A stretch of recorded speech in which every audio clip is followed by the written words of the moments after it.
Hello, listeners. Welcome to another episode of Geopolitical Cousins. Before we get into this episode, we're going to do another episode this week. It's going to be a mailbag episode. Some of you have sent in questions for me and Marco. You have another roughly 24 hours after this episode goes out to send us in messages that could go to this first mailbag. If we don't get to you, don't worry. We're going to start doing this as a recurring theme. Send your questions to jacob@jacobshapiro.com. And I will make sure that both Marco and I see them before our mailbag episode later this week. Otherwise, take care of the people that you love. Cheers, and I will see you out there.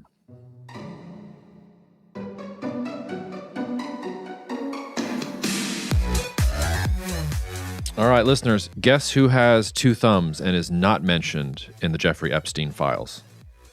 Cousins, we're not there. We're good. Us and Dick Cheney, not in the Epstein files. How's it going, cousin? Wow, that's a random reference to throw in there, like Dick Cheney. Well, he was too busy, like, invading countries, So Exactly. That's his excuse. What's your excuse? Oh, I know. We're just not successful enough, apparently, because everyone who was successful, this was apparently the thing to do. I can't remember who did this on X, so I apologize, but somebody posted a picture of Dick Cheney and said, so he really just did it all for love of the game. There was really no other incentive besides That's that. right. He's like, is he like Bill Belichick of geopolitics? They kind of look the same. They're grumpy. They were singularly focused on, I guess, executing. Oh, no. But Dick Cheney never had that, like, kind of post-success career. He was just always all scowl. Yeah, I mean, what would the equivalent be of winning the geopolitical Super Bowl? Certainly not anything that Dick Cheney approved. Anyway, we have a ton to check in on, cousin. We've got a 6-pack of content. We'll see how much we get through. I did, though, just want to start off. This wasn't on our list immediately, but you probably saw President Trump is trumpeting a new trade deal with India as of this moment. It's Monday, February 2nd, around noon Central. We're posting this probably tomorrow. Tariffs on India are going to go down to 18%.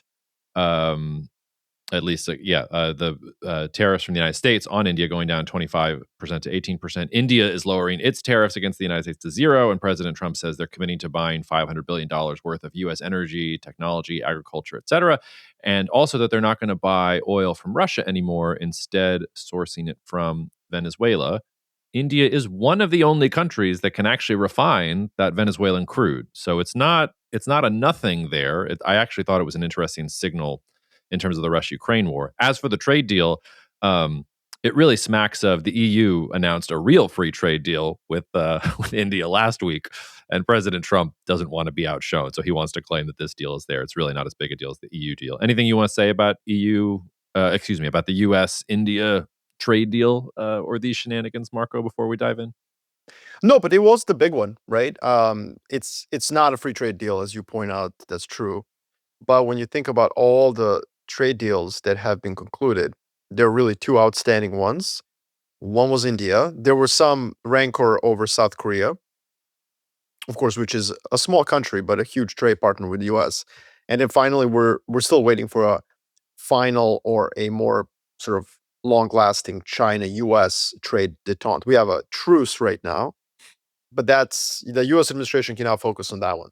So this was a big deal, at least from their sort of April 2nd Liberation Day slew of trade deals. This was the big leftover.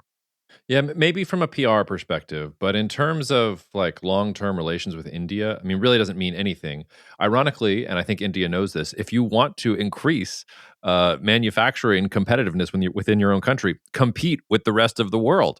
Don't raise up a bunch of protectionist tariffs and then allocate lots of money in your government budget to make sure that these Indian firms can spend on infrastructure and capex and lead manufacturing-led growth. So, I mean, there's a lot of irony in there. And I think the EU-India trade deal long-term is a much bigger deal than what President Trump is floating here. But I did think if you're trying to put pressure on Russia and Vladimir Putin, taking India off the table in terms of oil imports from Russia, like that's not a small thing. So if India follows through on that, if you're now sending that Venezuelan crude to India, you are isolating Vladimir Putin just a little bit more. I thought that was worth talking about. Yeah, that's a good point. I like that angle. All right, let's dive into our 6-pack. We are going to start with Iran. which, if you listen to the Last Cousins podcast, you know how excited I am to discuss this topic. Going into the weekend, cousin, I didn't even tell you this. I had an Iran security expert on my podcast on Friday, and he scared the shit out of me. He made Okay. me feel like war was not only inevitable but imminent. And his one of his, you should go check out the episode. The analyst is Hamid Reza Azizi. He's got a great Substack. But his point was basically, look, if they're willing to kill however many thousands of protesters they've killed to restore order to the streets, what do you think they're willing to do if they get into a fight with the United States? You really think they're just going to tuck tail and run? Like, they're going to go at it. They're going to go after Hormuz and everything else. And they've been sitting on their capacities because they know they did bad in 2025 against Israel. The gloves would be off this time. And I was like, oh my God. Um, the weekend has brought us, I think, some off ramps and also some anomalies. So the off ramps is that Iran and the U.S. are supposed to hold nuclear talks on this coming Friday. U.S. Special Envoy Steve Witkoff is going to go meet the Iranian foreign minister in Istanbul. Apparently, among the attendees of the conference are Qatar, Saudi Arabia, the UAE, and Egypt. So you can imagine that all those countries were probably calling the White House, being like, WTF, please don't do this with Iran. We don't really want this right now. Um, Iran said that it was open to negotiations, but it sounds like that the demands that the Trump administration wants is it wants zero enrichment of uranium, it wants limits on Tehran's ballistic missile program, and it wants it to end its support for regional proxies. An Iranian foreign ministry spokesperson said that, okay, we can talk about all of this, but time is of the essence as Iran wants the lifting of unjust sanctions sooner. So that tells you something about what they're thinking about in terms of the Iranian economy. It also sounds like Iran is ready to play ball in the enrichment. They're willing to offer even 400 kilograms of highly enriched uranium over. It's the ballistic missile program that is really the tripping point and has been the tripping point since the JCPOA. As soon as the JCPOA was agreed to, Iran started testing missiles. And this really is the original sin of the relationship in general. So at least we see some off ramp that is there. The flip side of this is that over the weekend, there was also um, a, a pretty significant uptick in violence across Balochistan, which is a southwestern province of Pakistan. It's sandwiched between Iran and Afghanistan. Not a great place geopolitically if you want to be sandwiched between two different things. Pakistani security forces say 145 militants were killed in a 40-hour battle. There was a series of coordinated gun and bombing attacks across the province. At least 50 are dead thus far. Pakistan blaming India, the U.S. Criticized the attacks and condemned them. And this fits in because this borders Iran. Like, I don't exactly know how this puzzle piece fits in there, but when you've got this U.S. armada off the Persian Gulf, you've got all of these threats, and then suddenly you've got Balochistan popping off. Feels like too much to be a coincidence. Where do you want to start with this, cousin? That was a very thorough, rundown. One thing you missed is that there was a news item that they would have live fire exercises, naval exercises in the Persian Gulf. And then Iran came out, I think, on Sunday. So we're recording this on February 2nd, Monday. But 24 hours ago, they basically said, nope, that was a lie. We're not going to have that. That seems like a Mm. step down. It seems like there was going to be a live fire exercise right in the Strait of Hormuz where, um, a ton of oil transits through, and then they decided not to. So where do we start? I mean, our listeners are here to kind of be educated about what's going on in the world. We're not here to solve any problems or offer any juicy trades. So I'm just wondering if we should just step back here and, you know, where is this all going? Iran and the US have been enemies since 1979. We had Kamran Bokhari, our former Stratford colleague, on this pod a couple episodes ago, and I would definitely encourage everyone to listen to that. I think that Iran's current regime is at the end, and it's at the end because it doesn't have a viable economic growth prospects. Its allies are either extremely weak or ambivalent towards its future and always have been. Russia, in particular, has been quite ambivalent and quite a poor ally. It dangled the advanced surface to air missiles over Iran for decades. This is something that very few people understand. Russia and Iran are not natural allies, they're actually competitors for Central Asia. And so when it came to arming Iran, Russia actually dangled those air defense systems for a decade, like not delivering them. Finally, they delivered them, and apparently they didn't work at all last year in 2025 when Israel and the US attacked them.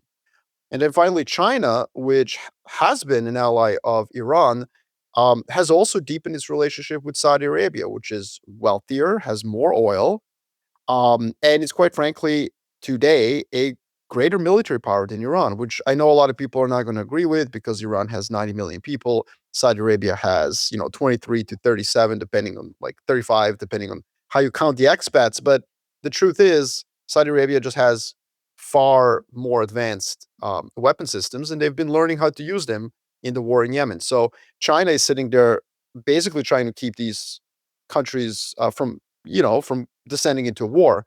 So who can Iran reliably turn to as an ally?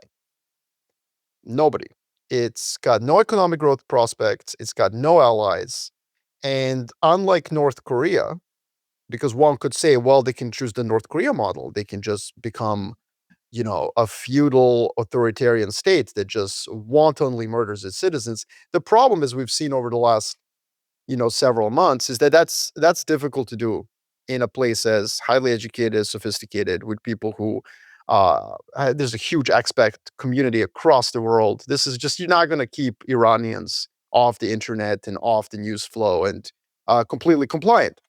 So I think that this is the end, and I think that Donald Trump is definitely concerned about the impact that regime change in Iran would have on oil prices and the retaliation, which we can outline, but I think that he also smells blood in the water. And I think that that's where the risk is right now. I think that the United States of America feels that, well, Trump, maybe himself, maybe the establishment, maybe everybody, maybe the military, but it does seem like this is the moment to exert maximum pressure on Iran. And so I do think this is a little bit different than it has been in the past. And to give Trump credit, I mean, yeah, it does feel like this is the moment to do it. Yeah, I agree with you. I think I disagree with some of the details, but I think you and I are both circling towards the same endpoint. The endpoint is Iran is not going to become an isolated pariah state, and it's going to have to engage with the United States. And the United States is going to have to, by the way, put aside its ideological blinders on Iran. And in the same way that Nixon was able to do this with China, um, President Trump is in a unique position on the U.S. political spectrum to do this with Iran because nobody has been harsher on Iran than President Trump. He's been out there in the same way that nobody was tougher on communism than Nixon. So he had the credentials to go and say, okay, like let's make up with the Chinese. I want to make up with the Chinese. Nobody can go after my anti-communist credentials. Like I'm good. Sort of the same thing here for President Trump in Iran.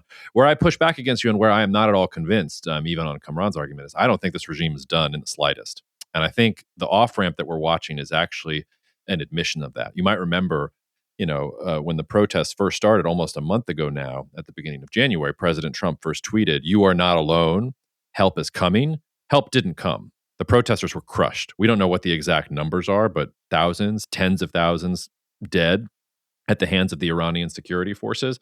Those security forces appear to be well ensconced and in charge. Now, maybe after the supreme leader dies, things change, but I've been hearing that mode of analysis for literally 15 years. When the supreme leader, okay, like he will die eventually, we can cross that bridge when we get to it, but the supreme leader's still alive. He's still calling the shots. He's calling out great Satan and little Satan at Friday prayers. Like he's still cooking. He's not going to Moscow like some people are reporting.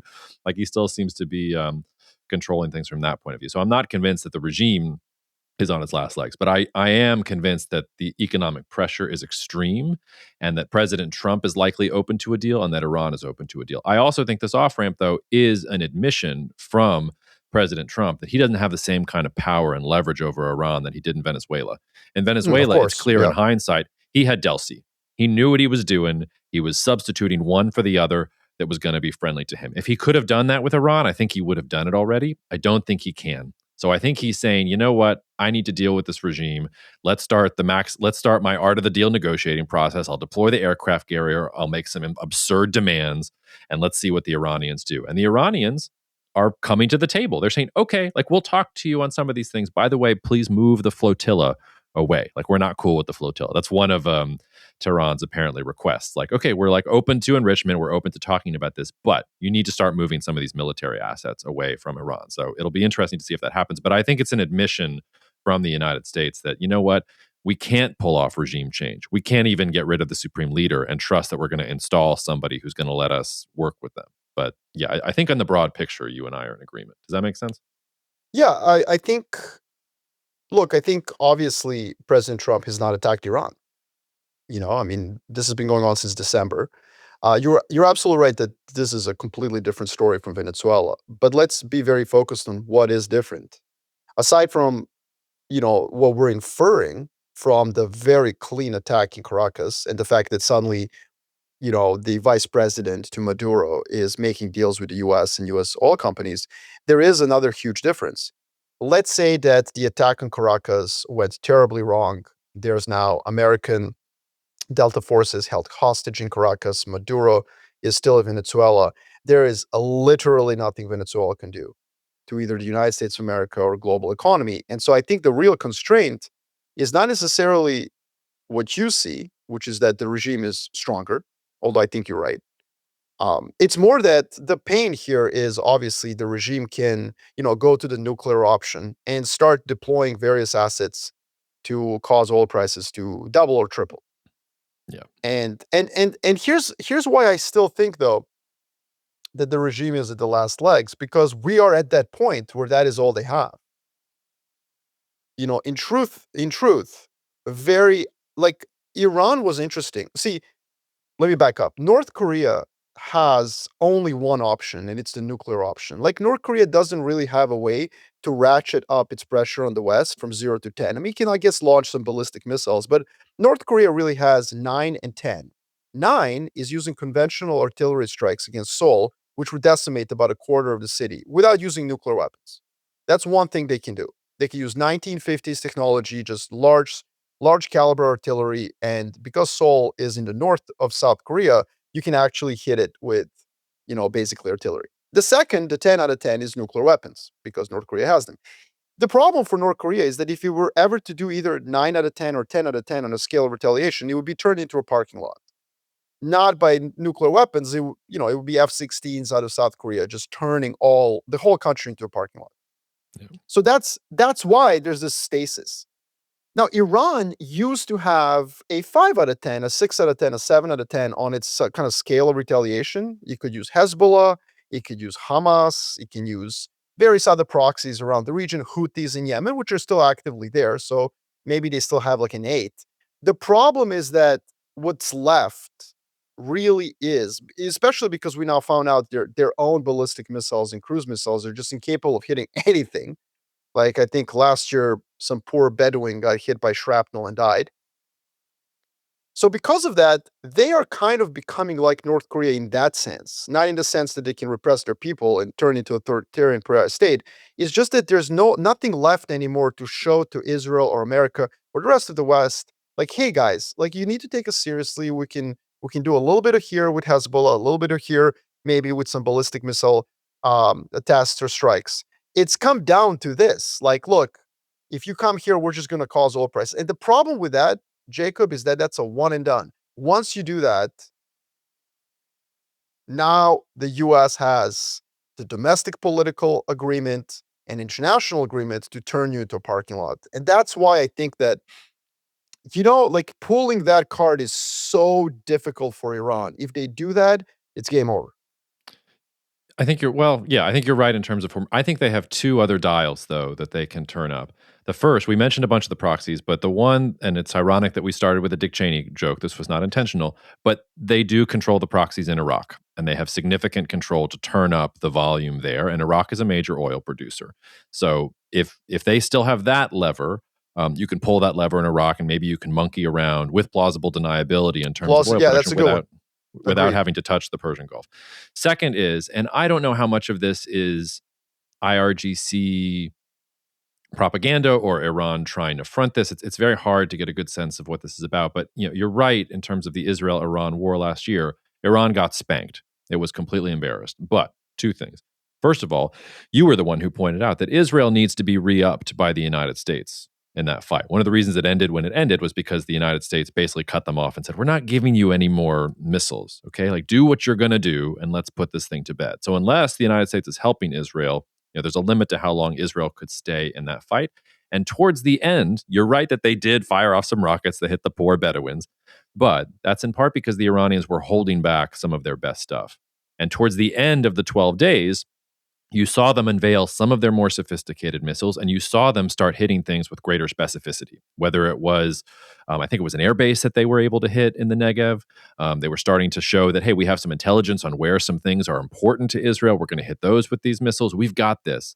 And to your point, it was sort of a hold me back fight. Iran did not want to escalate at that point because they were getting spanked, but they were also showing the Israelis, like, look, we can do things that we haven't done quite yet if you don't listen to President Trump and don't hold off a little bit. And I think there is a faction within the IRGC that is embarrassed by 2025 and the war with Israel and feels a need to restore some deterrence and wouldn't mind another round of conflict here, because that it requires then President Trump to write the Israelis a blank check. And as we've seen from your Tucker Carlsons and some of the factions in the MAGA base, like they're not exactly happy with just, let's bomb Iran forever and help the Israelis and spend all this money while we're doing so, while oil prices increase. So I think they have some 5-6 on the dial. Maybe it's hard to. I think Iraq. I think the Iraq one is a brilliant point, and that's why also I think that this time is a little bit different because President Trump has started using Iraq as a lever.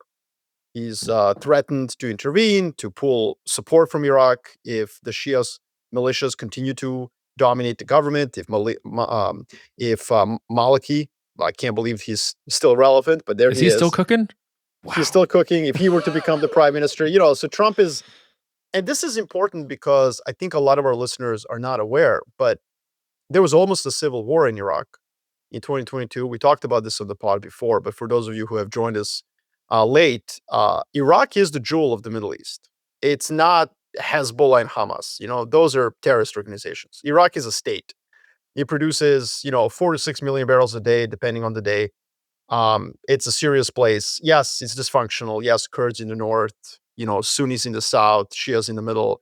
But for the most part, it is in Iran's sphere of influence. And one of the reasons we've had stability in the Middle East, even though it's kind of funny to say that after everything that's happened last year, the truth is you can still go to Dubai and have a great time. You can still go visit Riyadh. There's parts of the Middle East that have been completely untouched by conflict. And the reason for that is that Saudi Arabia and Iran agreed to disagree on Iraq, and Saudi Arabia pulled its support for various, kind of nationalist Shias. Iran now controls this, and so I do think it's very sensitive also that President Trump is now pushing back against that. That worries me a little bit. And you know why? It worries me because when Iran looks around, last year they lost Hamas and Hezbollah, they lost Assad in Syria. Mhm. And now President Trump is poking them at Iraq. At some point, the deal they have with Saudi Arabia, which has been the anchor of stability, and then most analysts in the West just don't take seriously. By the way, if you're listening to this podcast, you've probably never heard that Iran and Saudi Arabia have a detente. That is now at risk because at some point, if you're Iran, you're just going to be like, "Hey, Saudis, what's going on here?" And they're objectively going to say it's not our fault. We're not the ones doing this, but it doesn't matter. The detente is not useful if its outcomes are not being guaranteed. And so, yes, I do think that there's a lot of dials. It's not exactly North Korea level, but one thing I would say is that if we can very quickly get to a point in this situation where we get from 6 to 10 very quickly. And at that point, it's just the US will use overwhelming military advantage to turn Iran into a parking lot. And that's where I think the regime will die. It will be volatility of 3 months and then it'll be over. And one thing I want to say, the flotilla itself is kind of neither here nor there. The United States of America doesn't need a flotilla to threaten Iran, right? I mean, it has the Fifth Fleet in Bahrain, and it has more than enough air assets in Qatar and the rest of the region, Turkey. Yes, Turkey has said you can't use your bases there, but you can reposition them. You can find Jordan. places to attack Iran. Yeah, I agree with you that the risk is there, but I also just want to point out like this was not President Trump poking Iran. The only reason we're talking about this is because a month ago there were economic protests inside Iran, and those protests got big enough that President Trump fired off probably a not particularly well thought through tweet and created the sort of expectation. One of the reasons I am so Mm, heartened is the wrong word, but one of the reasons I'm much less worried now about conflict is because if you read the articles from yesterday and today about negotiations, it's just the same old shit. It's going back to the stuff that the US and Iran have been negotiating about for literally decades. The thing that was different was when President Trump was like, "You will not kill protesters. We will come and help." That's mm. gone. Now it's no enrichment and let's talk about the missile program and stop with the proxies. There's no like and stop killing the protesters because the protesters are already dead. I hate to say that, but like I think that the Iranian regime like felt a need to crack down, not just because it was sensing a domestic threat, but it sensed that if it did not show its teeth and show the United States just how far it was willing to go, that to your point, the United States might have thought, yeah, like we can test these guys. We can poke a little bit. Now we're just back to the same things we've been arguing about for a decade. I agree with you. It can still go the wrong direction. You can still get a faction in Iran that misinterprets. Maybe the United States decides that this isn't okay. Maybe oil goes up another $10 a barrel. Then you can get to a scenario that you're talking about, but I'm a little less worried today. Well, let's put something concrete here for our kind of listeners to to grasp where the disagreement is. I feel Yep. like where we disagree is that I think you believe that the probability of a major confrontation is lower than I do. I Yep. think that would be fair. I think that you see this as another, in a way, like potentially um, well articulated and executed maximum pressure campaign by President Trump. Whereas I actually think that in this case, there is a risk higher than you do of a major confrontation that takes us to that point where, you very quickly kind of fire out your bullets and then the US has to come in and destroy Iran's military capability to its core. So I would say that we are at a point where it's 35% probability that we go there, Ooh, that we go okay. to that. Now, and by the way, just to be clear, that 35% does not include the US using military strikes against military targets and Iran retaliating against American personnel in the Middle East. That doesn't count. That Yeah, yeah, yeah. happened with General Soleimani being targeted. That happened with, last year it happened. So I'm talking about a situation, 35% probability this gets off the rails and the US has to, like, over course of several weeks, systematically destroy Iranian military.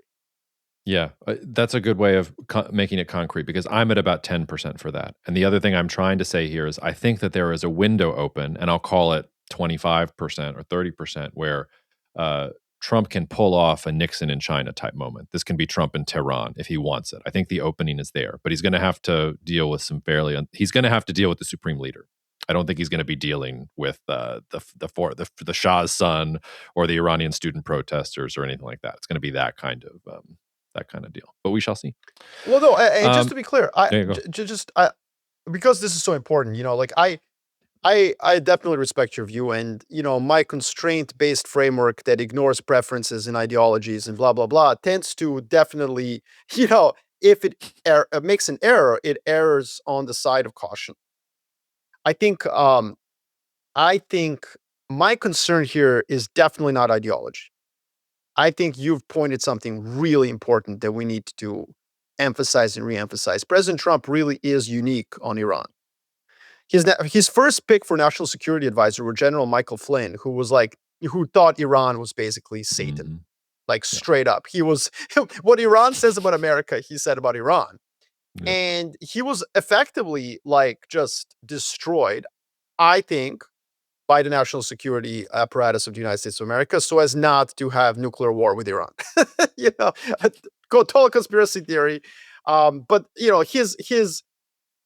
his fall was so quick and so swift, and for really petty reasons. Like he met with the Russian ambassador. Like, let's pump the brakes, guys. Like, it wasn't that. It's not like he was treason.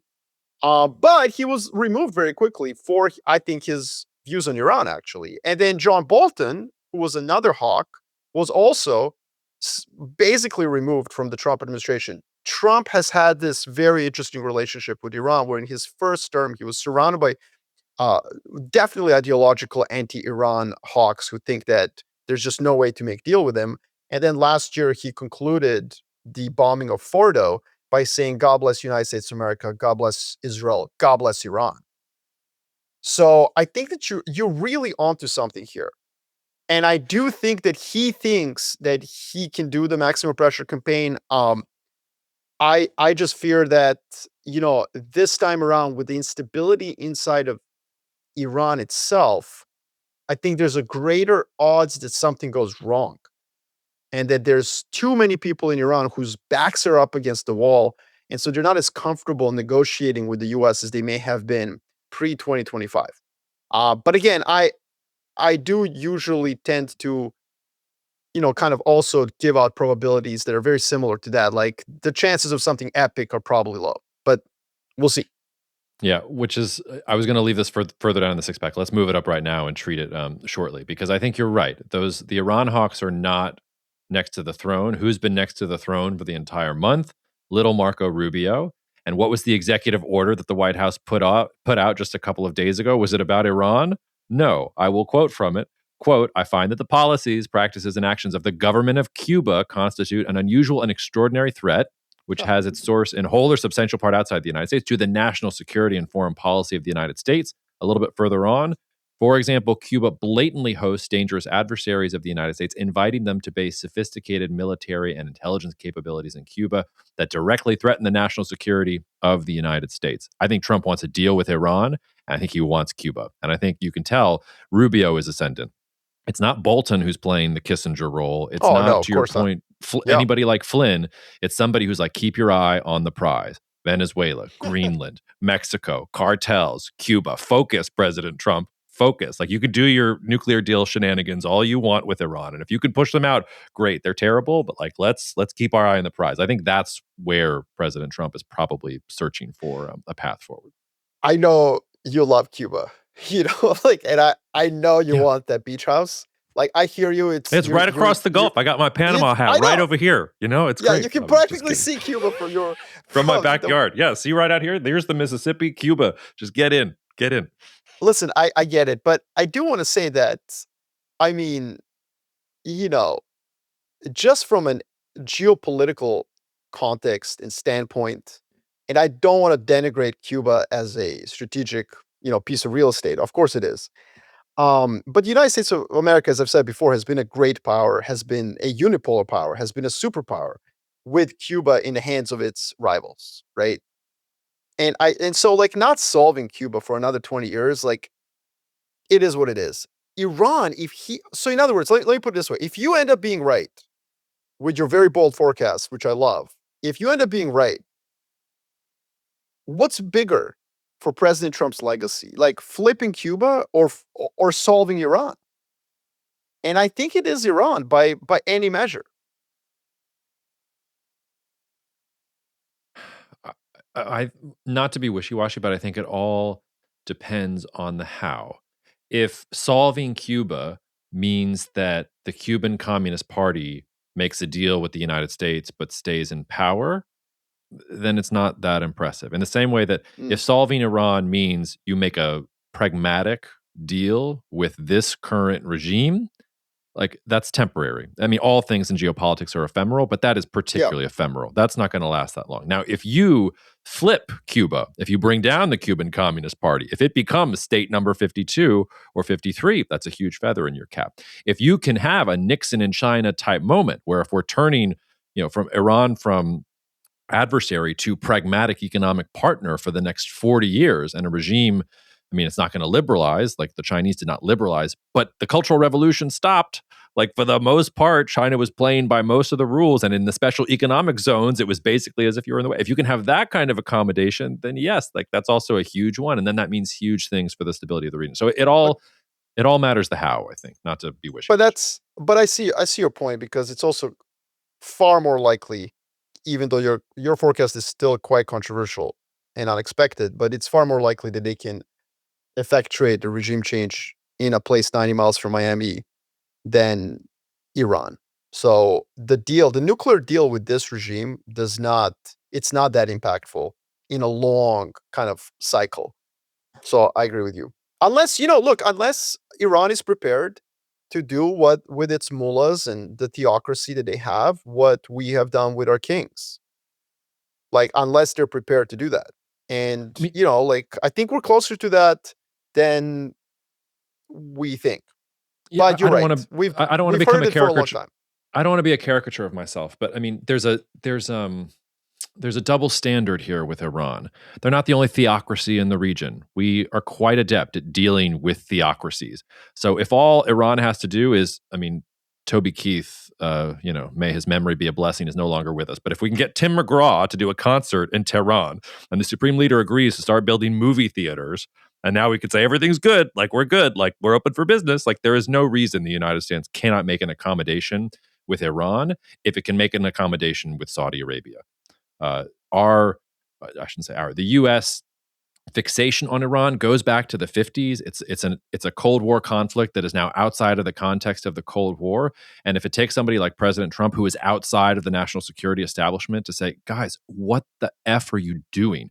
You're fighting a conflict that is literally 70 years old. You already beat the country that you were going against. It's 2026. Can we deal with these guys the way that we deal with all of these unsavory characters and get their oil and do what we want to do, rather than focusing on the fact that, in 1953, Mohammad Mossadegh was cozying up with the Soviets? It's like, come on, stop it. They don't like Yeah. Russia either, to your point. Like, we can work with these people. Where's the No, deal? Like, and listen. You don't even have to change regime. Like, to be clear, like, Iran helped the United States of America. By the way, this is something for folks listening to this. Iran helped the US against Al Qaeda. It helped. It helped yeah, with and intelligence ISIS. sharing, and then with ISIS. Yeah, I mean, Iranian linked Shia militias in Iraq were effectively calling down airstrikes from American warthogs. So you're absolutely right. One thing you're wrong, though, I did check because I wanted to make sure I check. There are movie theaters in Iran. That was just You're that right. was I was, stereotyping. You I were know, you were I know. rolling though. I will hold you back. But for our Iranian listeners out there, just wanted to give them. Well, I will do you one better. I remember vividly. This is back when I was still working for George at GPF. You remember when we had BBC monitoring? I was going through the BBC Monitor one day, and there was this great report on BBC Monitor about um, a security operation inside Tehran where some college students were screening Game of Thrones Oh, outside a nice. university in Tehran, and the police came through and broke it up because it was unacceptable. To your point about how this is different from North Korea, I guarantee you they're not screening Game of Thrones in the cafes in Pyongyang. Like it's a little I bit, Yeah, it's a little there's different. I mean, of all the movies to like, I mean, that's pretty explicit. All right. So, yeah, I think I like the disagreement on this. I'm a little bit more paranoid than you on this one. And I tend to not be paranoid, so I don't know what that means. I could be totally off. Yeah, and by the way, we didn't address this, and I don't know how to. I don't know what Balochistan has to do with this, if anything. It's just really weird timing that that's But popping off. no, But I don't there have an was answer to that. actually no, there was also last year. It was last year. It was right after, I think, right after the Israeli attack on Iran.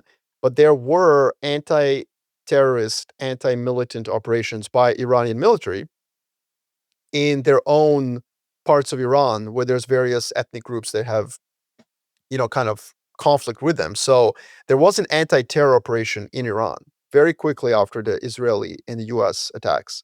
So I think you're right to point this out. Um, as we talked about it this last time, Iran is only 50% ethnically Persian. And so we talked this with Kamran. There is a lot of potential for, you know, um, the society to face like civil war like tensions. Okay, let's move on to beer number three. We're going to talk now about Germany pushing for a two-speed Europe. So this report is from January 27th. German finance minister. It was an event last Tuesday in Berlin talking about a Europe of two speeds. Um, to quote it exactly. And according to the letter that Reuters said it saw, Germany is inviting France, Poland, Spain, Italy, and the Netherlands to this 4-point agenda. And the agenda includes pushing forward a capital markets union, moving faster on the savings and investment union, creating better financial or financing conditions for European businesses and startups. Mm. Point two is the international role of the euro as a safe haven currency based on predictability and the rule of law. Shots fired at the dollar. If you're worried about the position of the dollar, the euro should scare you way more than yuan. Just saying. Defense spending, so better cooperation for defense is a priority, and then to secure strategic minerals and to increase supply chain resilience around critical minerals and things like that. The initial meeting was just a kickoff, and there's meant to be a follow up meeting in person on the margins of the next Eurogroup. Mark Cousin, this may be just another, added meetings to the dustbin of history, but French President Emmanuel Macron has been calling for something like this since the day he was first elected and has been talking about how we can't, the Europeans cannot be held hostage by Budapest or anybody else. Countries within the bloc who want to do things together and don't want to be held up by unanimity need to unify more. And then those others can stay as satellites around the main bloc, but we have to come together. This time it's Germany pushing it. And if Germany is Yeah. pushing it, also in the context of their increases in defense spending, like I've been expecting this. My bias here is I'm going to be like, yes, finally, the forecast is finally coming through. It's a couple years late, but here it is. Where are you at? Curious they left Belgium out. Yeah, sorry, Like, Belgium. I mean, it just doesn't make sense geographically, but okay. And welcome, Um, Spain. Welcome to the party. yeah, I mean Spain, yeah. Well, Spain did basically Spain is an open revolt on NATO. Which, respect the Spanish for just saying we're not going to spend 5% of our GDP on military. Sorry, sue us. But they then Sanction also us went with your out. army. Yeah. They also then went out and actually called for the creation of an EU army. Yeah. So, it was a very kind of an interesting point that Spain is saying, like, no, I don't want to share with Americans, but let's do something as Europeans. I think this is a big deal. And one of the things I love about you, like, you've got that training that we were beaten into us at Stratfor, where you just really kind of look at items that just stand out. It's the record skip in the Mhm. sound.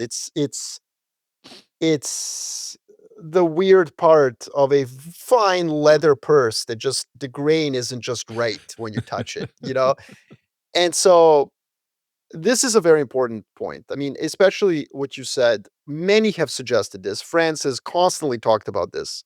The fact that Germany has given up, on just keeping Europe as it is and is thinking about two-speed Europe is very important. The reason for this is something that you learn in political science, which is a very simple point. The more veto players there are in an organization, the less likely that organization is going to be affected.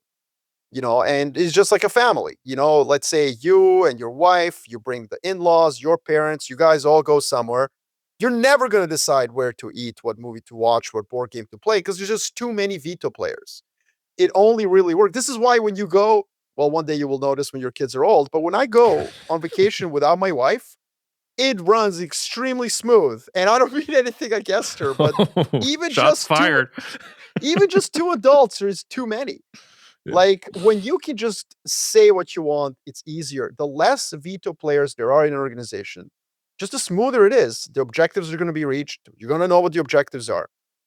The biggest problem, Leave it to cousin Marco to sort of insidiously make the argument against democracy here at 42 minutes into the podcast. Just and want to that's put it and there. that's exactly what like you are trying to say. Because if you're trying to get Portugal's like sense in foreign policy, like that, well, good luck.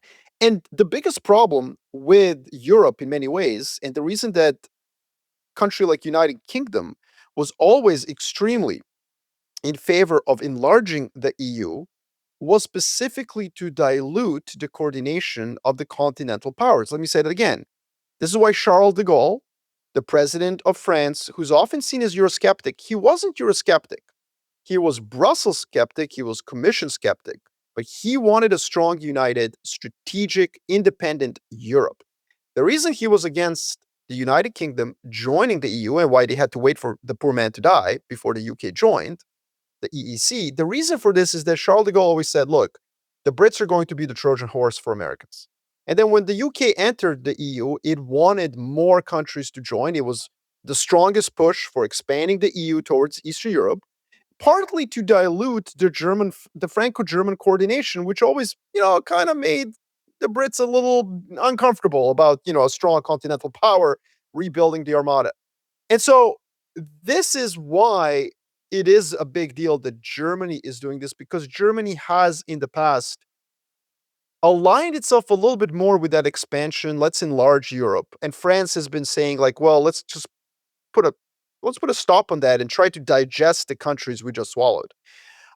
It's interesting to me that they invited Poland to this because Poland, in many ways, is still perhaps an Anglo-Saxon Trojan horse in Mm, Europe.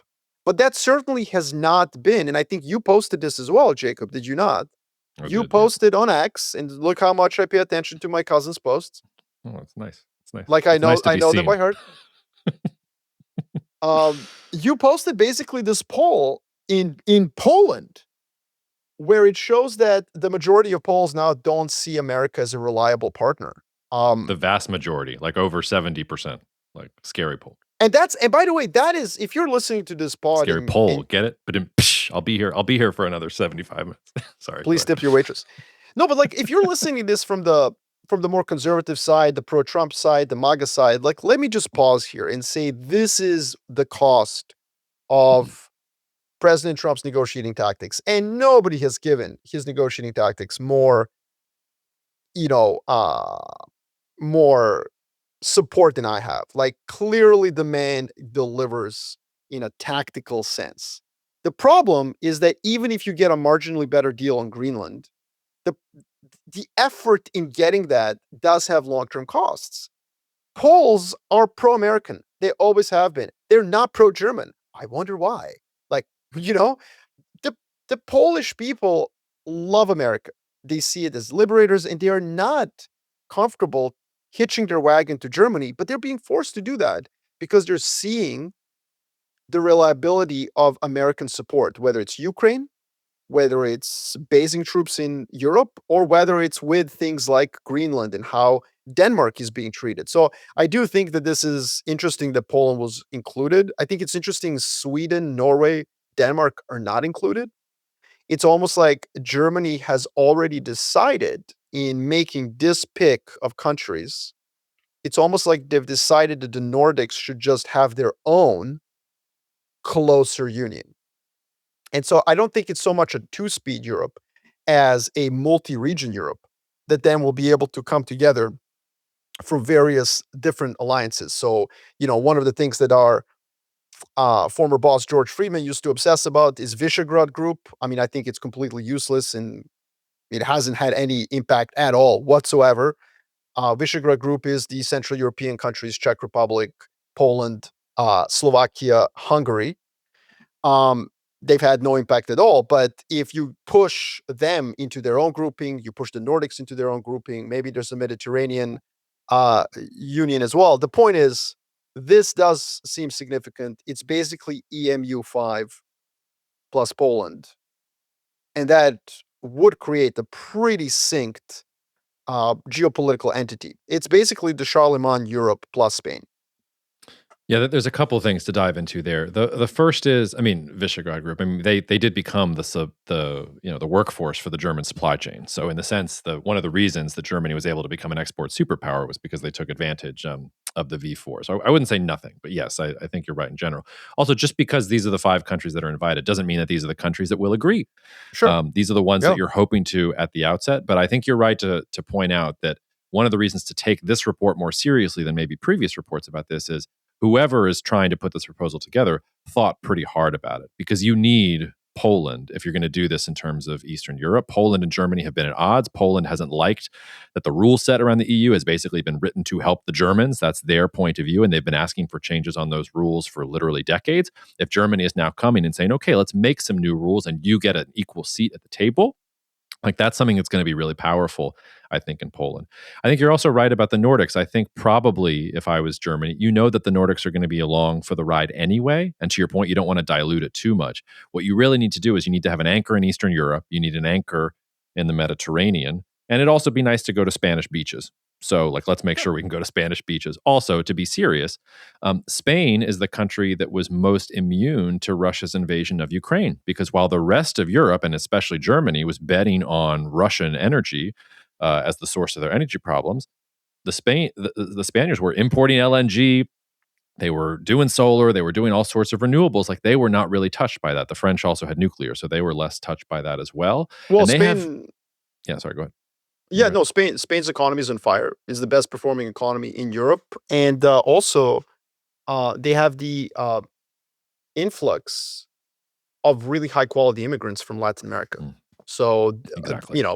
it's a way for Germany to basically have immigration. All these countries share a labor market, which means that if you, as an immigrant from the United States, if you were to get a work visa in Spain, you can basically just move to Germany tomorrow. And so I think Spain is an interesting. I think Spain is increasingly important for Europe. I mean, like extremely important for Europe because not only is Well, its yeah. economy more dynamic, but it also has this incredible influx of very high quality migrants from all of Latin America. Well, and to your point, it can be as simple. I mean, this is a little bit simplistic, but Germany is not going to be able to metabolize immigrants from the Middle East or from North Africa. But if you see a Spanish speaking immigrant on the street in Germany, you can just, well, you don't know that that person is not from Spain. And so what if they're from Argentina, or so what if they're Oh, from it's El irrelevant. Salvador? Like it's No, no. totally, Well, I yeah. mean, look, Europe is lucky in that way. I think Latin American immigration into United States of America has been a net positive for sure. Like I think there's no To real put it argument lightly. against that. To put it lightly, yeah. But I would say that the immigration of Latin Americans to Europe is even more positive. And part of the reason is that it's really difficult to walk or swim to Europe from Latin America. So you're going to get people coming to Europe who are already kind of self-filtered for education, for, productivity and so on. And so I think that that's something to keep in mind. Like Spain really, really attracts high quality migrants. Plus, on the other side, Poland has attracted high quality migrants from Ukraine. So Hmm. one of the things that I think is hilarious is that every time I go on the road and pitch my very positive view on Europe, um, the number one argument against that is demographics. And one thing that I don't think investors and just regular folks out there understand is that for the next 5 to 10 years, I think Europe will absolutely wipe the floor with America when it comes to demographics. With demographics, because the United States of America is basically ending all immigration whatsoever.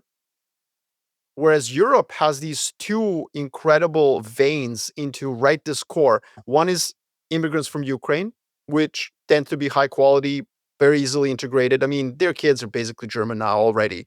And then on the other side, you have this Latin American immigration, which absolutely is a very positive wave of immigrants. I mean, if you think about Spanish speaking immigrants in Central Core Europe, the Spanish and Portuguese immigrants have been very additive to places like Switzerland or Spain. And we're talking the 1950s and 1960s waves of immigrants, let alone basically the people from Latin America who will be additive as well. So yeah, this is a very it's an interesting idea. I think that a lot of countries on the periphery are obviously not going to like this. But what I think is important is how much nobody in core Europe cares anymore.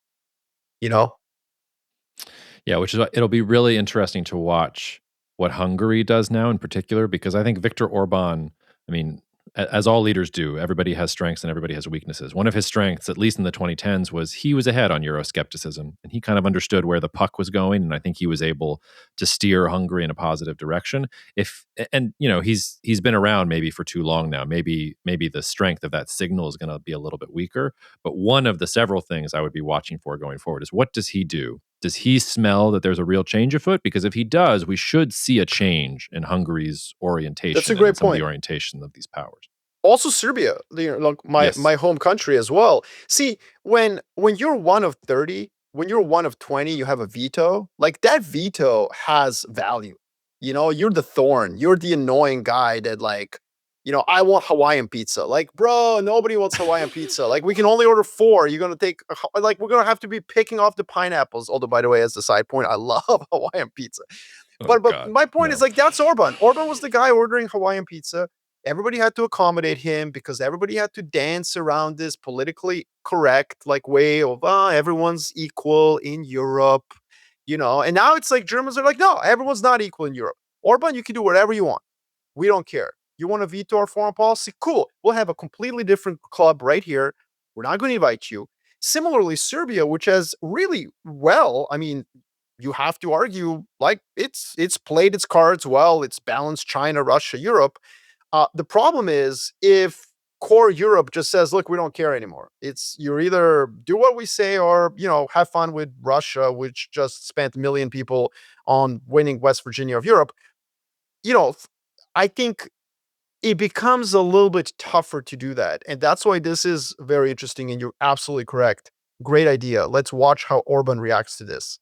Um, Yeah, and I want to rant about demographics for just a moment because anybody who thinks they know something about geopolitics inevitably brings up demographics, and I don't want to always, denigrate you guys for always. doing that.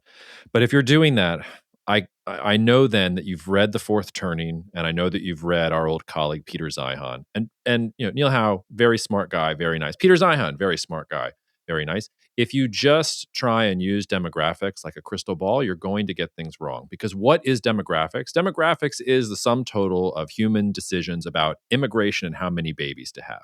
And to your point, it can tell you very important things about the growth trajectory of an economy or the problems that it's facing right now or what future policy problems might happen in the future.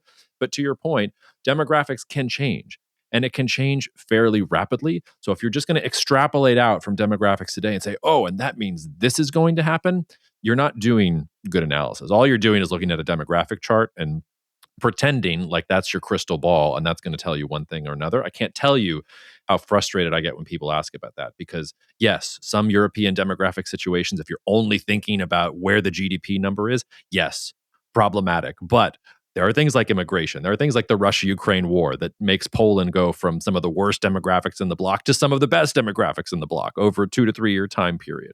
Just a little rant. And listen. The other thing is not only do I know what books you've read, I also know that you just basically live on YouTube and let it educate you. And that's where I want to say, as somebody who has been a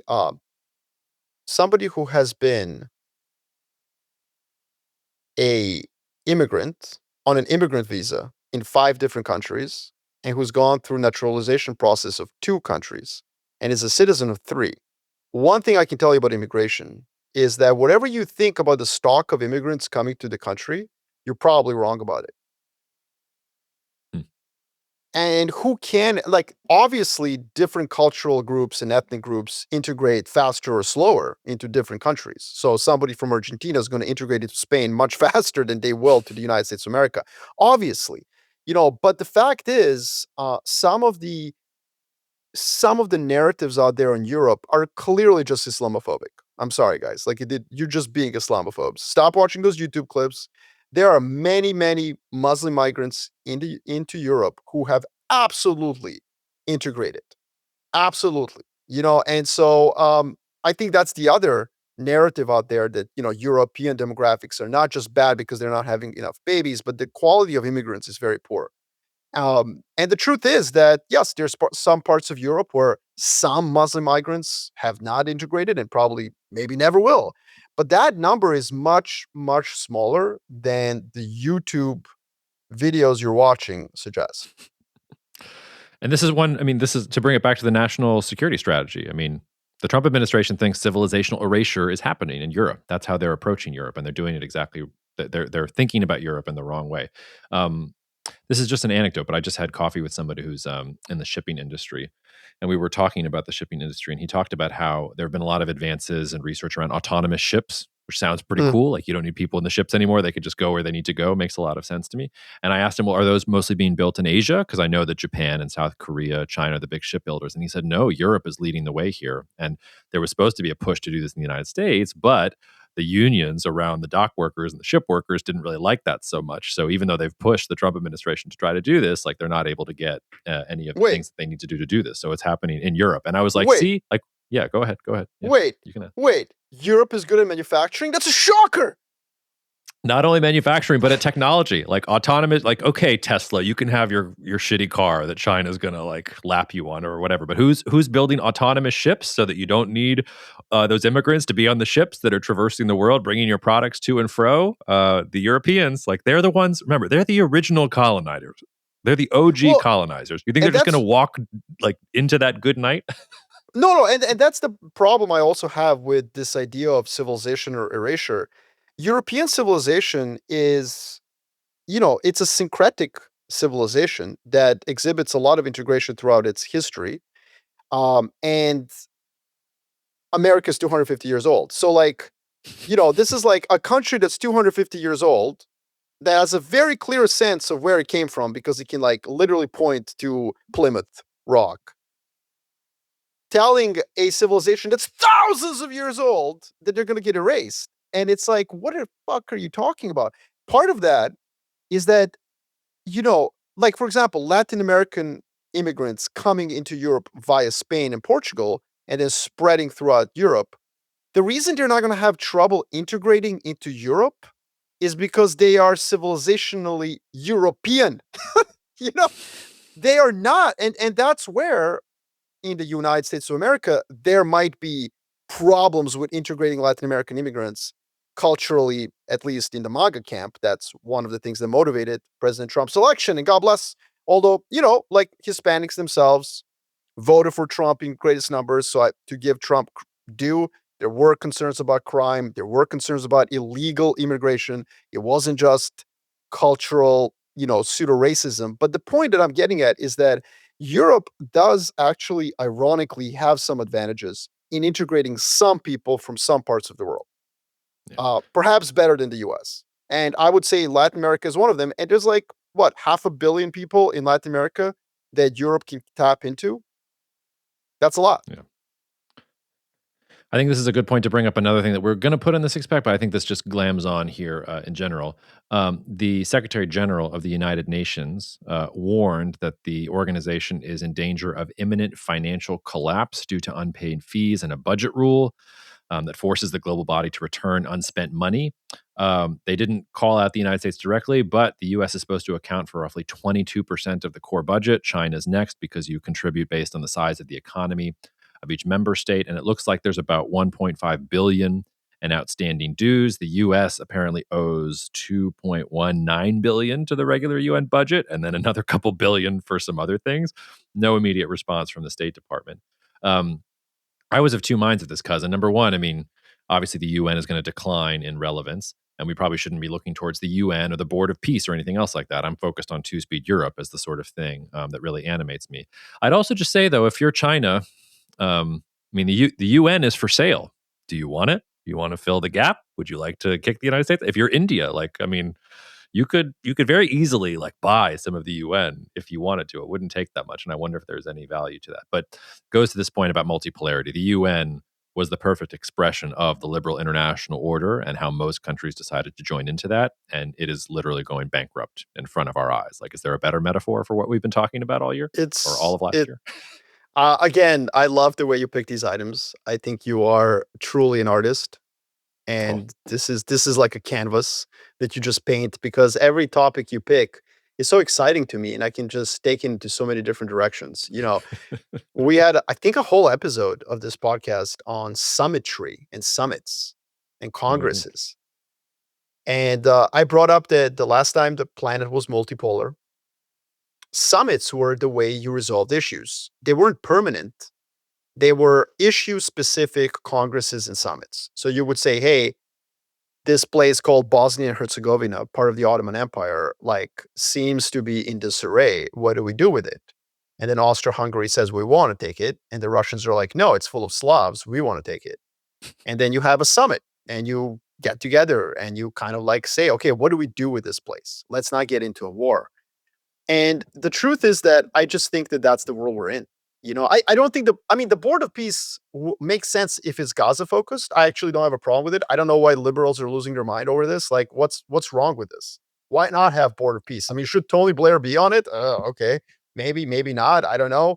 Seems kind of like reaching for the past. Maybe like, but on the other because hand, because it's not about Gaza. Because he's inviting countries like Belarus to join the Board of Peace and send $1 hey, billion along with their that's membership fee. It's fine. But like, look. Let's say it is about Gaza. Let's say, and then you want to have a Board of Peace for Gaza. Like that makes sure. sense. Like, Yes, issue. that's just not what it is. Like Okay, that was the genesis of the idea, and now it's become like, oh, now it's the Trump Club, but we'll call it the Board of Peace, and I'd like $1 billion per membership fees to pay your dues, and the only people joining are Kazakhstan and Belarus and some of these others, with apologies to the countries that have joined. I'm sure But it's do we know meaningful. where the money's going to? It can't be going like I haven't done the research, but I assume it goes to Trump somehow. I mean, he's literally selling pardons and putting the money in his super PAC, okay? Like let's not be anything but clear-eyed about how this administration is approaching the issue of corruption. okay. Going back to the point. I think that And by the way, if anyone thinks that's Trump derangement syndrome, everything I just said is 100% factually true. So if it's Trump derangement syndrome, maybe you have a problem with reality. Cool. Sorry. Go ahead. okay, so look, the UN, I just think it's a great news item. It's a great news item. I do think you can expand it beyond just financial troubles of the UN. I don't know why China or India would buy it. To your point that they can. I mean, it's like buying, what's it called? The hotel in Geneva. I think it's called the President or the Woodrow Wilson. Yeah. The hotel that I was spoke there a couple of years ago. It's nice. yeah, like where the League of Nations was like right next door. It's like it's just buying a hotel. It doesn't mean anything anymore. We are fully today in League of Nations territory for the United Nations. That's where we are. I don't remember the last time that I said, "Ooh, let me see what's happening at the UN." I genuinely don't know the last time. And the funny thing about this is that I got my first girlfriend at a mall United Nations, and then I Hmm. found my wife at a mall United Nations as well. Wow. Like I'm 2 for 2, and I may have only taken 2 shots in my whole life. I'm not gonna either confirm or deny that fact. The point is, I love the UN. I was a model United Nations geek. This is what built me. The fact of the matter, though, is that in today's world, it just does not matter. It doesn't matter. What matters is great powers, as Mark Carney said at Davos. What matters is great powers getting together and solving issues, and then middle powers kind of having to band each other together to, not be on the menu. But that will require, I think, an issue specific format. So there's a problem in the Congo. There should be a summit on the Congo. There's a problem in Sudan. There should be a summit in Sudan. And I think that unfortunately, I just don't think UN has a role to play at all in that world. Okay, well, I'm taking from this that I should prepare my daughters to make sure that they're ready for model board of peace meetings because that's where they're going to find a spouse. That'll be good. Yeah. I mean, it depends how nerdy they are, but let me just make one thing clear. Like, who do you think is an alpha in that crowd? You know what I mean? Like, you've got slim pickings, like if you're a girl there. So I was like top of the food chain in that in that gathering. Oh, never forgot it. All right, moving on in our six pack. We should probably invite friend of both of us, Tobias Harris, on the podcast. Not the Yeah. basketball player, but the Japan expert, to talk about Although Japanese elections. I would love to talk to Tobias Harris about his career as well. Like, let me Oh just tell yeah. you, Well, if we could get a like, double Tobias Harris episode, that would oof, be really. I mean, it's gosh, fire. we. And maybe we have cousin Gherkin on for that conversation as well. I admit I had not been following this quite as closely until the last couple of days as the poll number started to come in. If you're in macro land, you've been thinking about this for the last week because the yield on Japanese bonds has been climbing extraordinarily over the past week or two because Prime Minister Takaichi of Japan has called for a snap election. She's also talked about getting rid of austerity.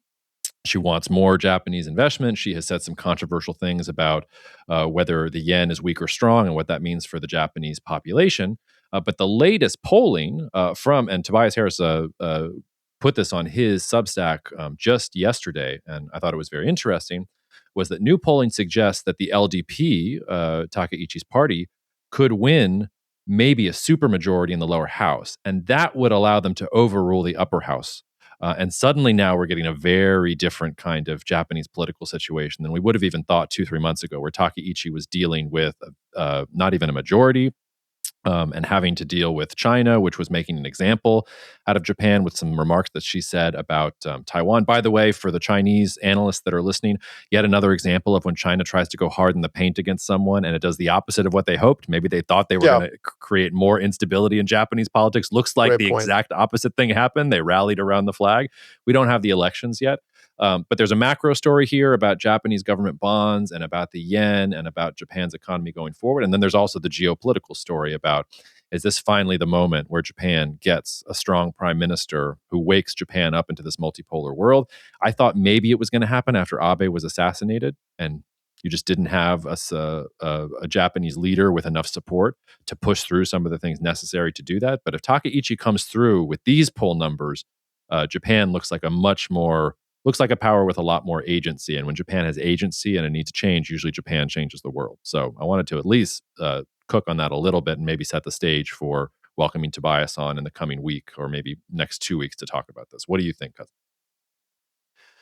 Oh man, so many things that I'm actually thinking about this. I think that, on one side, you could say that Takaichi is playing with fire because Japanese debt levels are enormous, but their net debt is actually pretty low. And that is because they have substantive domestic savings. The Mm-hmm. other issue is that so interest payments are only about 1% of their total collected revenues. So think of like all the taxes a country collects, like your income. Your income is the money you get paid as salary or whatever. Endorsement deals because we're such athletes, stuff like that, obviously. But then you have to pay your credit card bill. Mm-hmm. And United States of America spends 12% of all the revenues it raises. Depends how you calculate it. Some people get higher. I'm at 12. It's fine. Hold your horses. It's a lot. 12% of all the dollars, all the money America raises from tariffs, from income taxes, from corporate taxes, 12% of it, more than what America spends in defense, goes towards paying American interest. Japan is only at 1%, 1%. And so what's interesting here, Jacob, what's shocking, what's stunning, what's kind of insane is that it is not irresponsible for her to be super irresponsible with fiscal policy. Like if they just go crazy and build 7 bridges over a river that already has 1 bridge, they shouldn't care. Because no matter how high the 10-year gets in Japan, they're kind of going to be okay. But the irony of this is because it's such a huge market and because so many Japanese investors are out there, it creates this interesting pool where investors might start looking at the JGB yield, which has been suppressed basically artificially by the government. They might say, hey, look, the JGB is at 3%. I expect the yen to appreciate over the next 5 years. I'm okay holding this rather than the US. So what's funny about this situation is that what happens in this election and how Takaichi responds to it from a fiscal perspective, from does she spend money, do these yields go higher, it could cause a bond market ride in America. This is Mm. what I think is interesting. It will raise American cost of financing its debt. And that's why this is truly a big deal. Japan being sleepy and obsessed with austerity and trying to be prudent is in a way what's attracted a lot of global investors to American assets. There's nothing else you can really buy. It's a safe haven, it's fine. But suddenly, the JGB is not just a safe haven, which it has been, even with low yields, but it's actually now also yielding something substantive.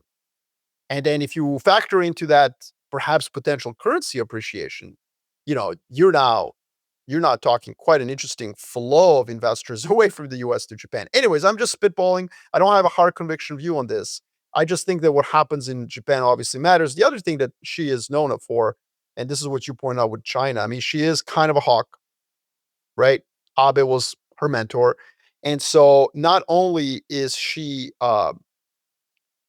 potentially revolutionary on the fiscal side, she might also be revolutionary on just giving Japan the rebirth that Abe tried.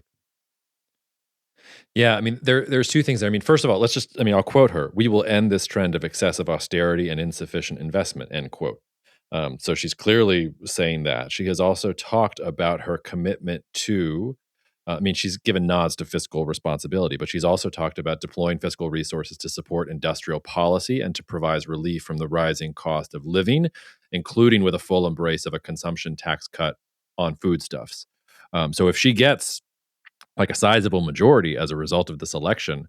I'm with you. I don't have a high conviction of which direction this goes, but I have a pretty high conviction of which direction she's going to go. Like she, I think, is going to double down on those things. The Shinzo Abe comparison is interesting because Shinzo Abe was her mentor.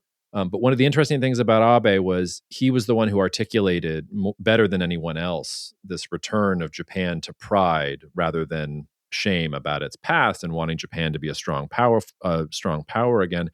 And yet he had a phenomenal relationship with Xi Jinping. He was able Mm, to maintain really yeah, good relations with China, and Japanese companies are disproportionately exposed to what's happening in China. It causes a lot of economic pain if those supply chains start to go away. And Japanese companies were at the forefront, by the way, of not nearshoring, but dual shoring. They were going to have China specific supply chains and then everywhere else supply chains. That was the way that they were trying to hedge their risks going into the 2020s and dealing with some of the dynamics that you and I have talked about for a long time. And the thing about Takaichi that was interesting was, I mean, I don't think she meant to cause a problem with China. I think she just said something off the cuff. And it was very clear China was waiting for her to say something so that they could jump all over her. And they wanted to make an issue of it. And so none of Shinzo Abe's magic with Xi Jinping seems to be working with Takaichi. I don't know if that's something has changed in how China approaches Japan. I don't know if that's that Shinzo Abe was saying nice things to Xi Jinping behind the scenes while Takaichi is not doing that. Maybe she's much more of a dyed-in-the-wool believer, whereas Shinzo Abe was less of an ideologue and more of a pragmatist. He was not shy of pushing the ideologue button if it served his interests, but much more of a pragmatist.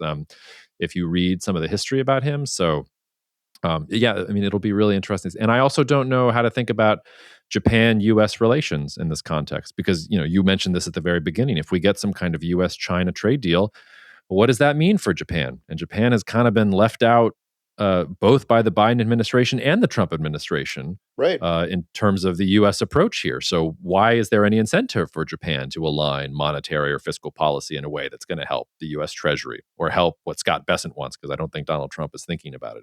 It's an interesting moment. Well, well, look, a fiscal policy can be extremely positive for the currency. I mean, it was for the dollar over the course of the last 7 years that the U.S. has been running a pro-cyclical fiscal policy. Part of that is that monetary policy, as long as it's like semi-orthodox and they're not cutting interest rates, but they're offsetting fiscal policy with some hawkishness, that would be very positive, obviously, for like the yen. And I think that American policymakers, for the most part, will be okay with that.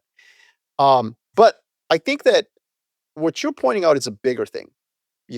Everything you're talking about her in terms of industrial policy, in terms of investment, you could have read the same thing from Friedrich Merz's Davos speech, which very few people listened to. Carney didn't just overshadow Trump; he overshadowed pretty much everybody else. Mhm. Merz had a great speech as well. And what everyone's outlining out there, Jacob, and I don't want to give too much because this is kind of my main macro view for my clients, but what's happening around the world is that Donald Trump has just catalyzed every single country to stop and say, wait a minute, the gravy train is done. Like the Americans are not, it's not just that they're like unreliable geopolitical ally. That's not what it is at all. It's not about that. Although, yes, you can add that. It's more like, wait a minute, we kind of have to think like Trump. Like the man is right. Make America great again. Make Canada great again. Make Japan great again. That's what Trump has actually permanently gifted to the world. And I don't necessarily think it's always wrong. There are inefficiencies in Canada, in Japan, in Europe. They have just been left thrown aside, because a lot of these countries, for the most part, could just build something and sell it to Americans who were, spending like drunken sailors. And I think what's interesting about that is that the things that she is saying during her campaign, Takaichi, is very similar to what Merz is saying in Germany. It's very similar to what Carney is saying and what Xi Jinping said over the weekend about the renminbi and what Yep. Chinese policymakers are saying about their domestic consumption. We need to be more focused on domestic internal demand. And so, when the history is written of the Trump presidency, there's many things that are going to be written. But I think one thing that most of his critics don't think about, and obviously it's not like he necessarily means to do this, although sometimes he actually does say it. I think one of the things that will be written is that he catalyzed a lot of countries to actually put their own house in order. Yeah, Japan is an interesting one though in this context because if you're Mark Carney and you're Canada, you're sitting on I mean, you're an agricultural superpower, you're a potential energy superpower, you've got ties to different markets that can help. I mean, you're sitting in a really good position. You can attract immigration whenever you want it. Like you're in a position of great flexibility. If you're Friedrich Merz and you're thinking about Germany, same sort of thing. Like yes, you made some bad bets on Russia for energy and on China for trade, but you're powerful and rich enough that you can metabolize the loss of those bets and make some new bets. And you can start thinking about two-speed Europe, or we can start rearming again. Let's make the car factories into tank factories again. Like there are things that we can do, and we can attract immigration, like we talked about. Japan's not the same. Japan has to import its food. It has to import its energy. The reason that Japan turned on the world and on the Pacific in the first part of the 20th century was because in order to sustain all the changes that happened in the Meiji Restoration, they had to go out and get things. They had to go out and get materials. They had to go out and get food. And that's what brought them into conflict with the United States. So if Japan is going to make Japan great again, the only version of Make Japan Great Again that does not rely on some kind of liberal international order where all these things are guaranteed is Japan has to go out and get them and has to be strong enough to go out and get them and defend themselves from the people who will prevent them from getting them. And I mean that was tough even in the first half of the 20th century in Japan. Like got very very close to succeeding. If not for a foolhardy attack on Pearl Harbor, maybe it does succeed. Hard to say that. I don't know. I don't want to say never with Japan, but like that's going to be a much more difficult square to circle in 2026 than it was in the early 1900s. But maybe they can do it. I don't want to underestimate them. Let me take the other side of that. Please. I think you and I talked about city-states and potential rise of them. I think you were excited True. about that Yeah, thesis. I was. Yeah. And you are. And I think one of the reasons that both of us are kind of excited about the potential of city-states is that automation and AI, when combined together, can greatly augment and enhance a small population. And you can actually already do that with immigrants. For example, the United Arab Emirates is a very small country, but it definitely punches above its, population and demographics because it has a huge expat community. Um, and it's one of the countries that is actually, really throwing itself into the AI revolution because if it ends up firing its accountants and doctors, it's fine. Most of them are expats. So it's perfectly fine. The reason I say this is because Japan is a leader in robotics already. Increasingly, industrial capability has nothing to do with labor.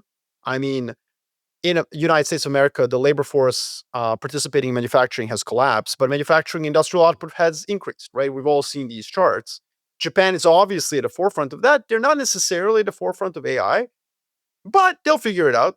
They'll adopt American models or whatever. And what I'm getting at is that why not apply the same, optimism we have about potential for smaller countries and smaller cities to punch above their weight due to technological innovation? Why not apply that also to Japan? And I think that this is another one of those countries where demographics is overstated. They sell more adult diapers than baby diapers. Like, I get it.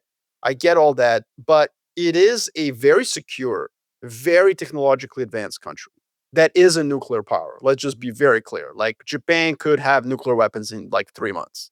We all know that. They could have intercontinental ballistic missiles tomorrow if they really wanted to. So they are completely and utterly safe. They cannot be invaded.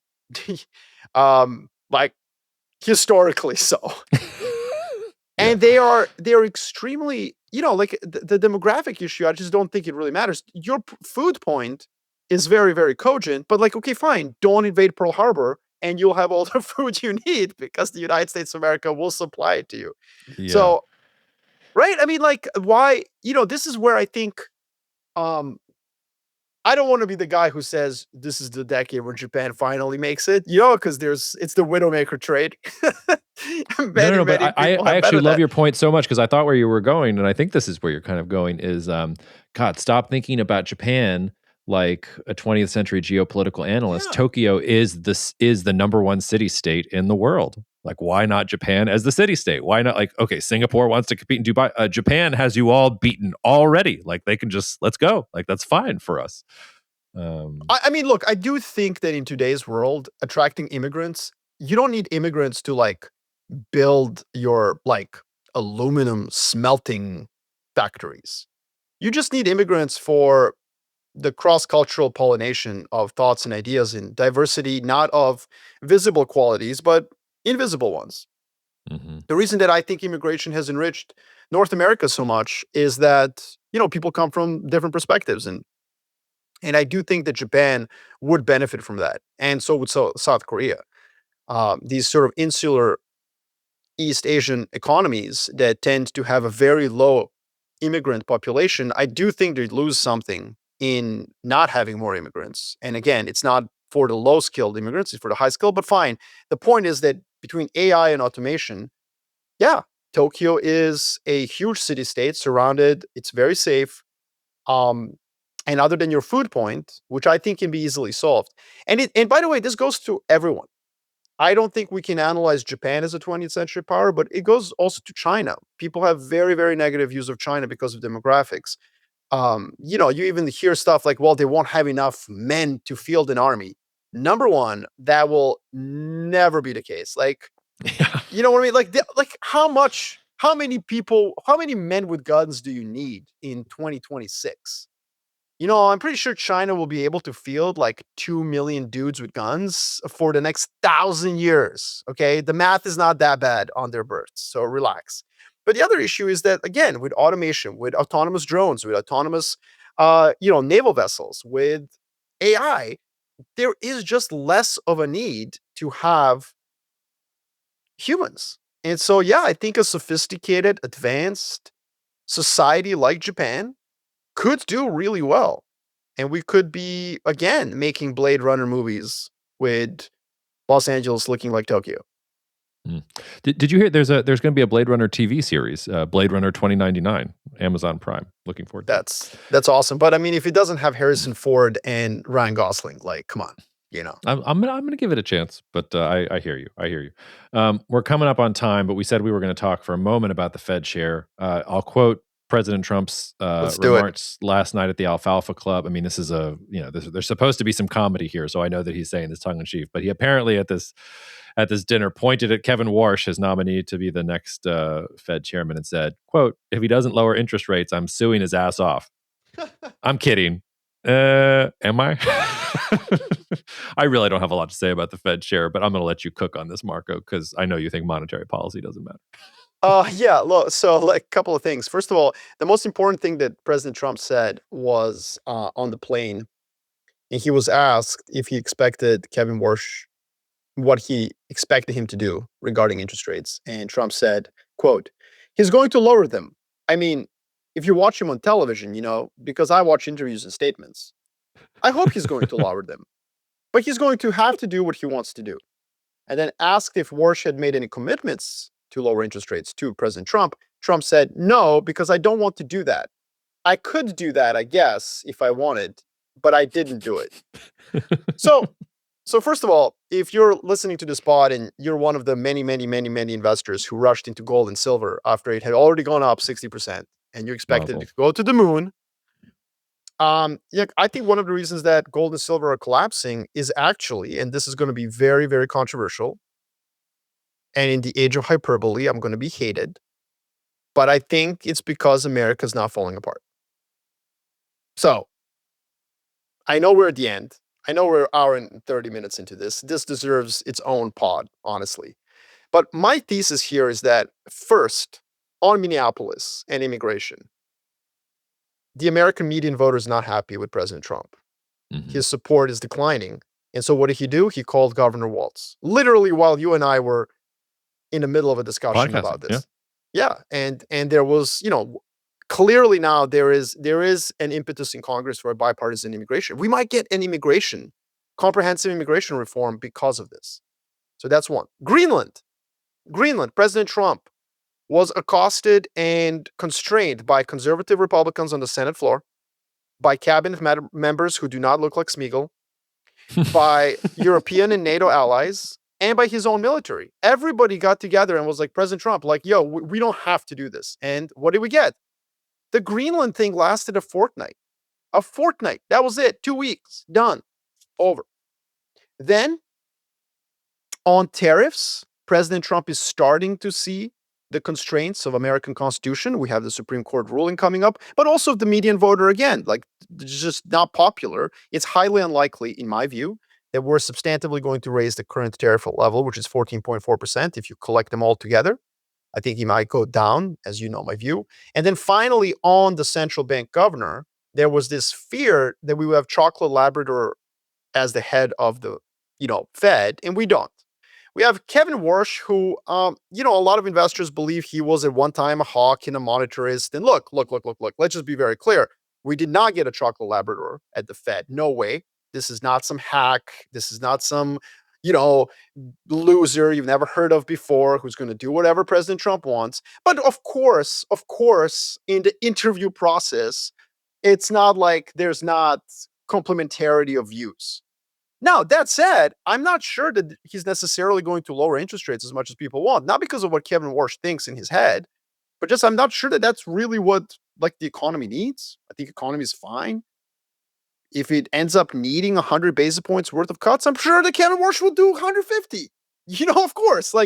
But I do think that when I take everything that's happened this month, and this month there's been a lot of hyperbole on like just back and forth and a lot of different issues, a lot of them are being resolved in a way that proves the checks and balances exist. And our cousin Matt Gherkin, he just wrote a really kind of, again, unpopular view where he elucidated this. I agree with him.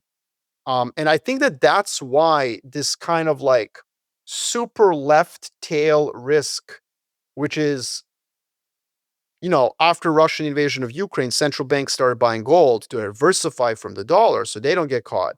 It became prudent to kind of introduce gold into your portfolio. But I do think at some point, it got to a point where like, your buddy who is like a plumber is asking you if you should buy gold. It got a little too much.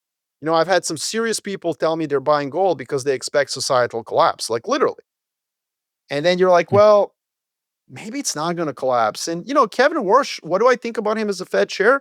I think it's kind of not interesting. He's obviously, got an incredible resume, so fine. But it's not somebody that you can point to and say, there is someone who's going to be okay with the US dollar collapsing 100%. Yeah, the only boring things I'll throw in here is even if Kevin Warsh was a chocolate Labrador, to steal your phraseology, he wouldn't be able to snap his fingers and do this. Like there is a board. Like FOMC. there's a Yeah. yeah. Thank Like you. you actually there's that part of it too. Also, and you got picked on a little bit on social media for saying monetary policy doesn't matter. Um, the way I would sharpen it is just to say that I think we're at the point in the economy where the Fed basically believes that interest rates are a magic tool that will fix everything, and that by raising interest rates or by lowering interest rates, you can, cause solve the problems that the economy is having.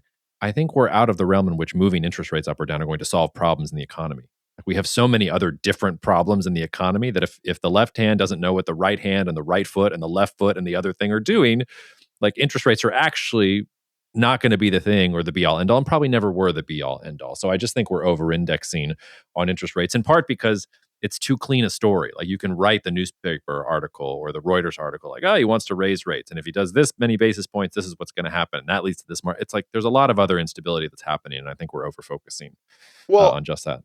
I actually thought literally the monetary policy doesn't matter. Let me I know you do. explain. I know you No, and let me. This is an ontological discussion for like a scotch and a cigar, and we're an hour and a half into it. But the days when you could pick up the Wall Street Journal and read some interesting article about what the FOMC is thinking and then make money off of that, or the days when you could read the minutes of their meetings and then interpret where like interest rates are going, those days are over.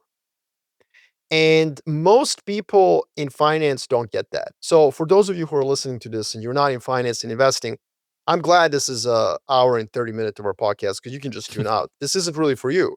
You probably never cared what, you know, people who said short-term interest rates did or said.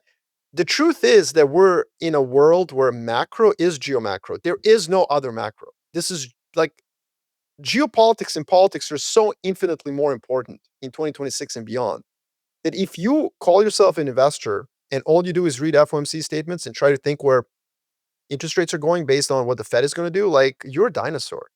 You and the corduroy pants you wear are going to be buried. Like this is just this is not your world anymore.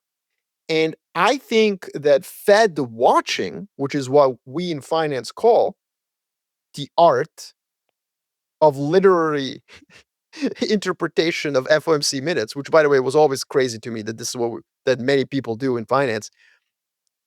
Fed watching is going to go the way of whaling.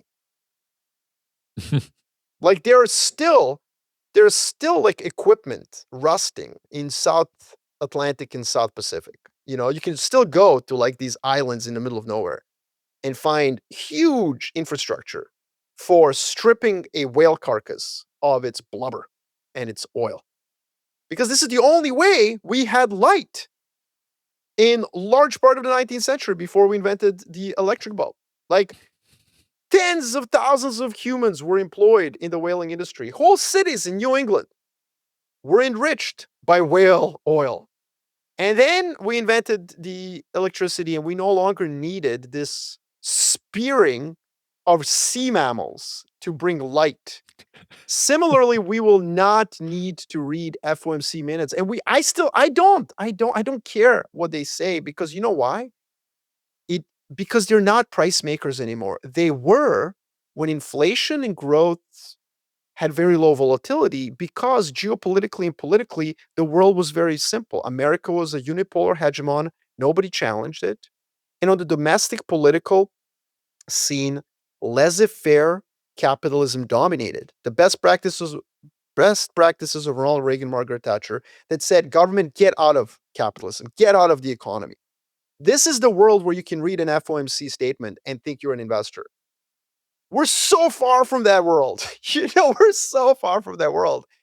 God bless Kevin Warsh. I wish him the best, but I will not be paying attention to what he does. That thing you said about cabinet ministers who don't look like Smeagol, that might be the funniest thing you've ever said on the podcast, by the way. That one's gonna stay with me for quite some time. Anything else you want to tell the listeners before we get out of here, Marco? No, just hey, January's over. And whoever managed to have a dry January during the last 4 weeks, well done. Well done. Thank you. Oh, I you did did? well. Well I done. did well. It was I had a couple moments there, but I did good. I'm not much of a drinker, so it doesn't really count, but yeah. All right. We'll be back later this week, probably. Okay. All right. Can't wait.